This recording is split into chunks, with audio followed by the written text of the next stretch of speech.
wherever.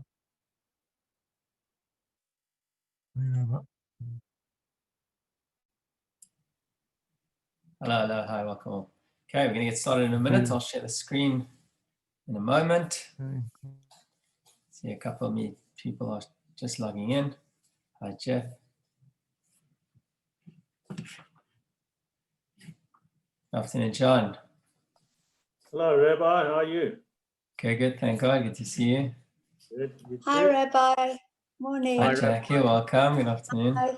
Thank you. It's always good to be here. Yes, good to see everyone. How are you doing? Oh, well, Baruch Hashem. Great.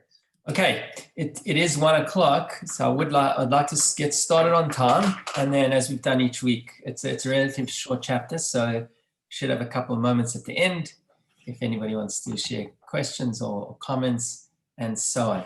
Okay, so on the screen I've put up the text if you'd like to follow on the screen.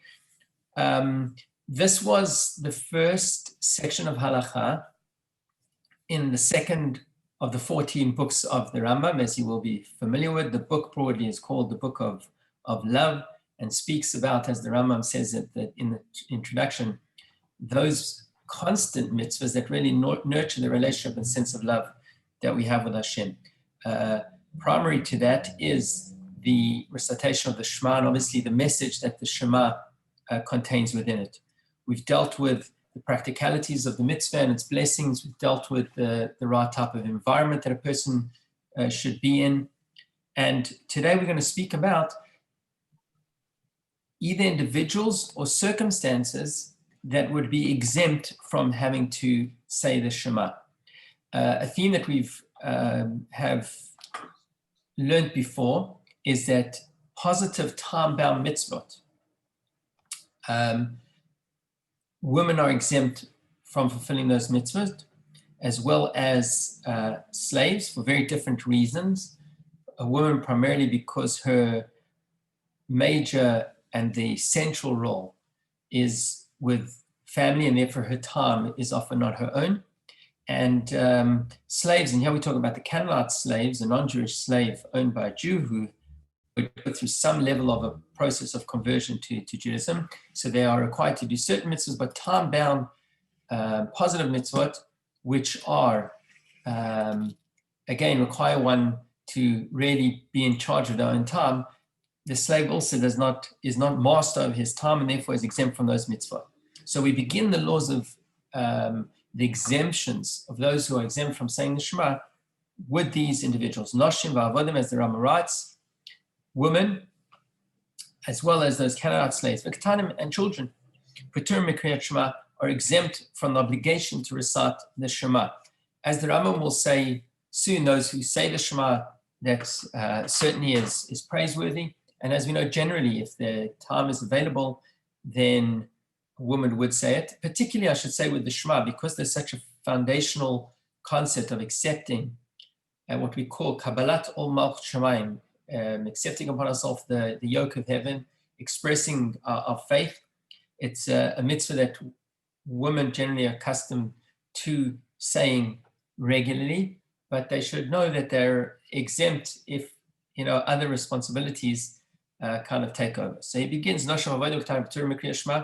these are exempt from reciting the Shema, but he goes on to say,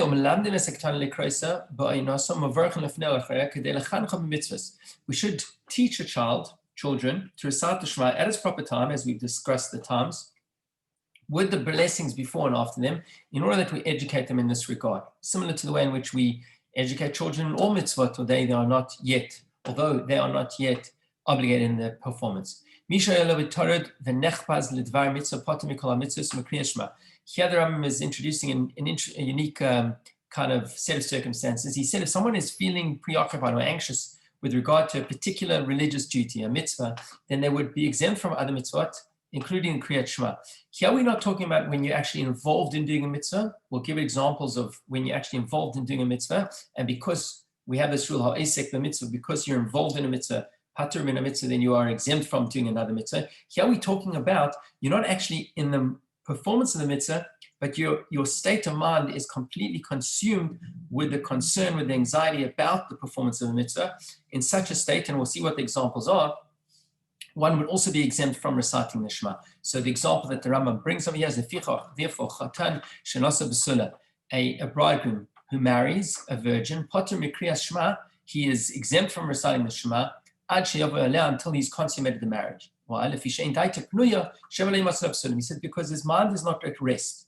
And because Shema is such a foundational and fundamental expression of faith, one has to be settled in their mind. And because he has a concern, Shema lo yimatzav b'psulim, in this instance, he's also worried about not just the performance of the mitzvah, but also because he's concerned that maybe he'll find that it's not exactly the woman that he was expecting, that she may be found to not have been a virgin. So because this is a concern on a man's mind at that time, he would be exempt from the mitzvah. Imshah mitzvah Shabbos. Now, it was common practice that they would get married then on a Wednesday evening. If they had, for whatever reason, delayed being intimate and consummated marriage until the Saturday night, following the Wednesday night, the wedding, then chayav likros mimotzei shas ve'elach. Then from Saturday night, he would have to begin saying the Shema. Because we can say then his mind is more settled. Even though they have not yet consummated the marriage and he's not sure about what the outcome is going to be, but we can say that he's more settled, he's comfortable with her, attracted to her, and being that he's waited this long, so to speak, to consummate the marriage, he should not delay, or we can say that his mind should be settled enough in order to be able to focus on the Shema. Halacha beit, the second halacha. Aval anoises avula, afa pisha esig u'mitzvah chayav likros hayil, ve'ein lo yitavar shema v'aladaita. Someone who marries a non-virgin woman, either someone who's married before, or he knows for certain that she was not in that state, then there is not this level of anxiety around it, of uncertainty, and therefore he would have to say the Shema even on the first night of the marriage. And any similar cases where there's not further concern that would create this distraction or anxiety. Now we're going to talk about different types of distraction, and here we talk also about someone who's actually involved. We'll come on to those who are actually involved in the performance of a mitzvah. The third halacha. If a relative, someone who one is obligated to mourn for, passes away. So we're talking here about the 7 closest relatives, parents, children, siblings, and a wife. So one would be exempt from reciting the Shema until such time as they've gone ahead with the burial, again, because of the distraction and the concern to be involved in the mitzvah of burial. Now, if somebody was watching over a body, so there's this practice to guard a body. There's spiritual value to this, but in ancient times, the olden days, it was actually a practical thing. They have to guard bodies from any creatures that might come along to touch the body, eat from the body. So somebody was involved in a very important mitzvah to protect the honor of the corpse.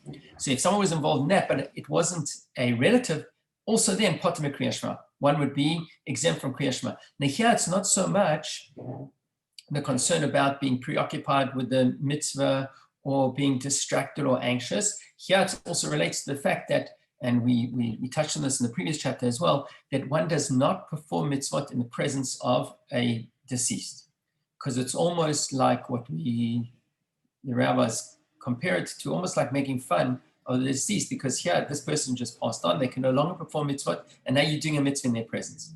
But he says, if there were 2 people that were watching over this body, what you should do is one should go out and the one will continue guarding, and then the one that goes out will say the Shema, the other one would come back, and then they would swap around. So you can move outside from the presence of the body, because that's what we're concerned about. Furthermore, he says someone who's digging a grave for someone who's passed away, they would also be exempt from the Kriyat Shema. And here, because you're involved in that mitzvah, you're exempt from the further mitzvah of saying the Shema. Halacha Daled, the fourth halacha.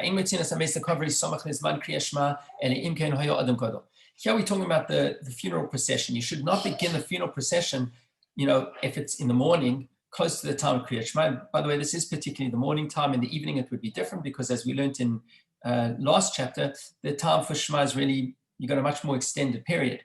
Here we're talking about in the morning, unless he says the deceased was a great man. The Gemara speaks about unique type of scenarios that we refer to, where a greater honor would be given and more people would expect to be there. And if it was in the morning, then they would be able to participate in that funeral. Just 1 second. I'm just going to pause here for a second.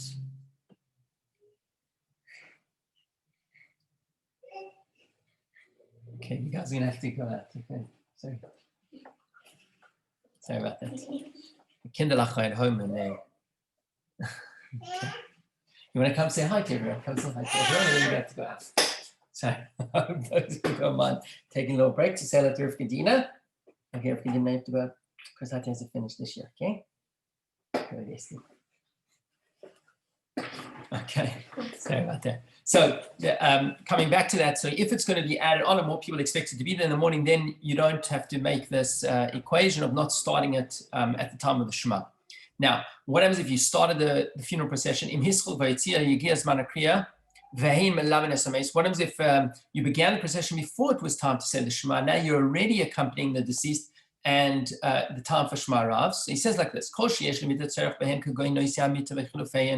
anybody who's intrinsic to the procession, someone who's needed to be carrying the coffin, so the pallbearers, and anybody who's going to be swapping out with the pallbearers. Here we're talking about a long funeral procession where you'd be moving the body and there would be multiple groups of pallbearers. So anybody who's going to be part of that rotation, whether they be ahead of the coffin or behind the coffin, they would not have to recite. They would be exempt from the Shema during that time. But all the rest of the procession, those people who are accompanying the funeral procession, that are not directly going to be holding on to or carrying the coffin, that are not going to be required to carry the coffin, they would be obligated to say the Shema at that point. Halacha, hey, the fifth halacha. Now what would happen is they would bring the body and then they would eulogize. Now, there were different times. Sometimes the body was in front of the people during the hesped and sometimes not. So if the body is in front of them, now the time for Shema arrives. So if the body is there in front of the gathered party, then what each person should do is one at a time, people should slip out, say the Shema and come back in. You don't want to stop the whole eulogy in the presence of the departed. As we said, you don't do a mitzvah in the presence of the departed. More so, if you had a whole group stopping all of a sudden to say the Shema, it would be, even more so disrespectful. So, but each individual there now has an obligation to say the Shema. They can slip out and come back in. If the situation is that they're busy eulogizing with the mace, the body is not of the deceased is not in front of them, then everybody should say the Shema together. And the mourners, those who are bereaved, they should sit there and just remain silent. Because as we read in the halacha previously, that they are not required to say the Shema until they've actually buried their next of kin. Halacha 6,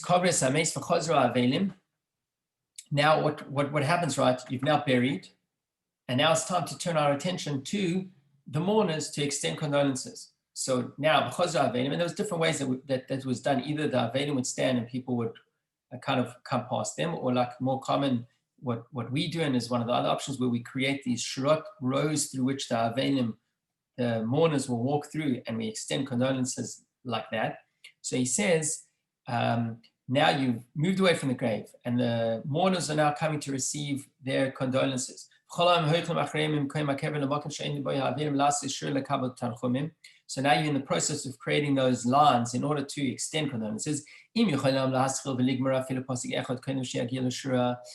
you are able to recite, even if it's just the first sentence of the Shema, before you're actually going to encounter the mourner to extend the condolences, then you should at least say that first pasuk of the Shema. If you're not going to be able to say even the first pasuk of the Shema, the first sentence of the Shema, then you should not begin the Shema.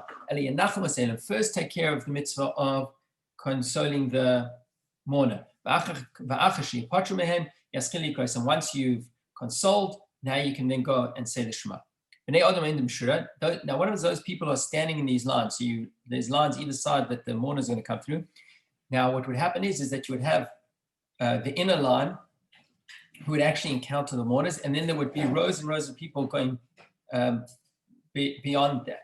So only those who are actually going to see the mourners directly are exempt from reciting Shema then.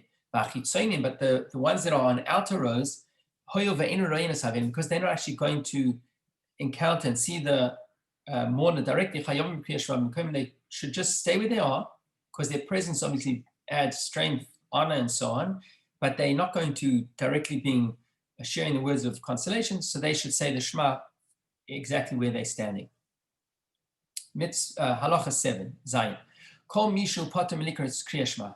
And this is a point I referred to earlier. He says, anybody who's exempt from the Kriyat Shema, im ratza, if he desires, if one wants to accept upon themselves the stringency to make sure they say the Shema, they should read.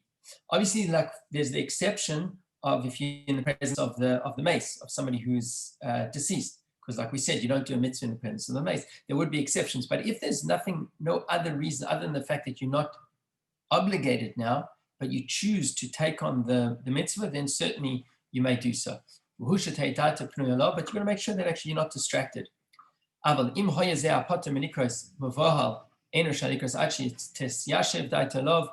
the person that is exempt remains in this confused state, he's not permitted to say the Shema until he composes himself.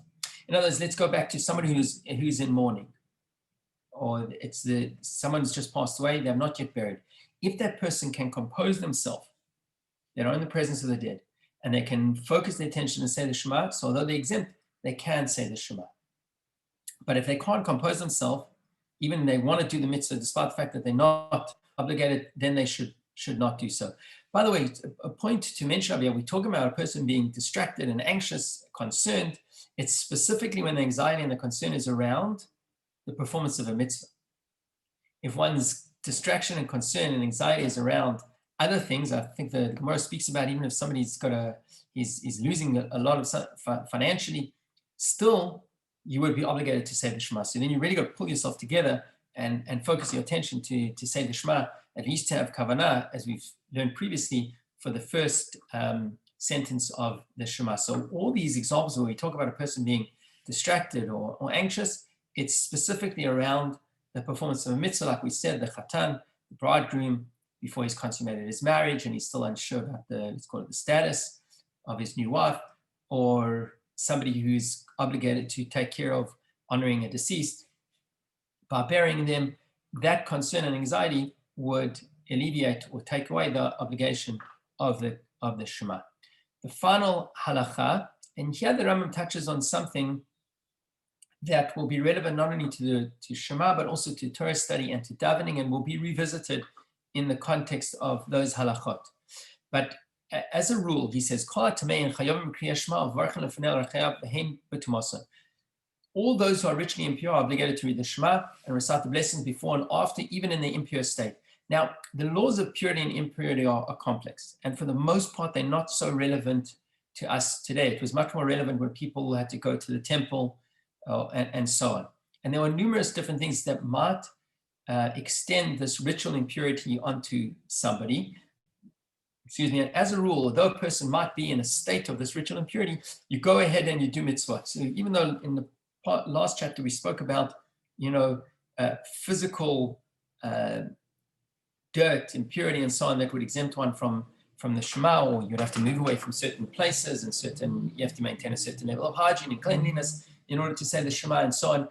But this ritual impurity would not exempt one from saying the Shema, or like we'll see other things, davening and learning as well. Now, and the Rambam makes a point, even though you would be able to purify yourself on that very day. And he gives an example, like someone who touches the carcass of a sheretz, a creepy crawly type of insect, animal, or benida, the zavas, or a woman in a menstrual state, or a zava is another type of bodily emission that causes impurity, or mishkava, or if you came into contact with something that this nida or zava actually sat on or cured them. So these are ways in which the ritual impurity is transferred to someone. So now you are in this technically in a state of ritual impurity, and you could go to the mikveh and you would be exempt from, so you're purified from that impurity. By the way, when we talk here about the nidah, the woman menstruating, that's someone who happened to touch her, not the woman herself. That's a whole lengthy process of purifying herself.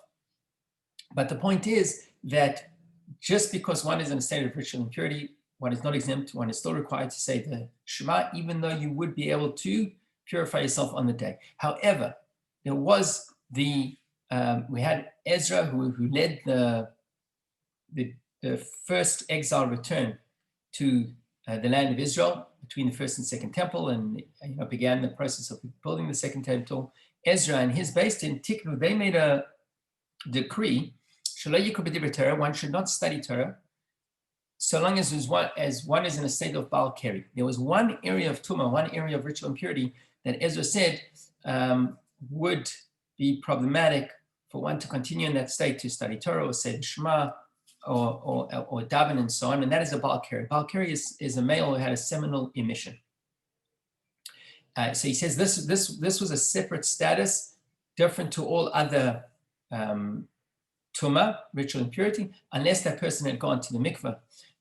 Now, however, so Ezra made this takana, however,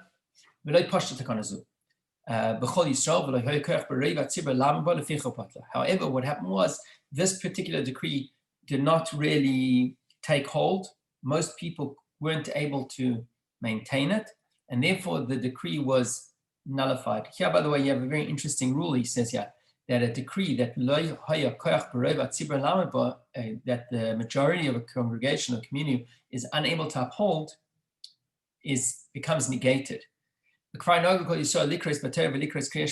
Rambam just says it's already accepted practice that people will read from the Torah, they'll study Torah, they'll say the Shema, even if they are in this state of ritual purity as a result of a seminal emission. And the rationale, the reasoning that the Gemara gives is because ultimately the words of the Torah cannot be receptive to Tumah.